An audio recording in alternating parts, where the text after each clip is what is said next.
You are looking at what is probably the largest monument in the churchyard. If you thought this was the tomb of one of the grand people who lived in the hall next door or at Belgrave House, you would be wrong. This is the grave of Robert Spence, and with him are his wife Sarah and their daughter Anne. Robert and Sarah lived very close to where you're standing now.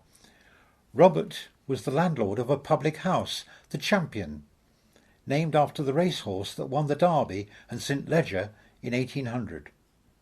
You can still see the Champion today on the corner of Checketts Road and Loughborough Road, but now it's called the Flamingo Club.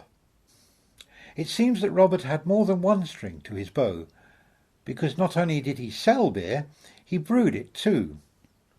The records also tell us that he was a baker as well.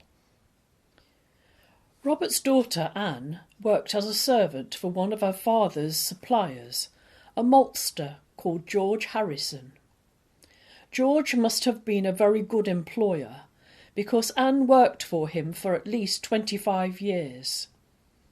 We will be meeting George Harrison again, elsewhere in our tour.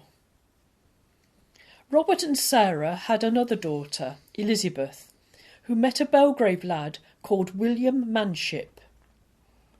We know that William and his brother were prominent members of the hosiery industry here in Belgrave, and it is likely that they emigrated to Pennsylvania in the United States in the 1840s to be part of what was to become the largest textile manufacturing city in the world. William and Elizabeth were married here in St Peter's in 1850. Sadly, their marriage was not to last, as a note in the margin of the parish registers tells us, William Henry Manship died on the 29th of August 1856 as a result of a leg injury which occurred while blasting a rock at his premises in Germantown, USA.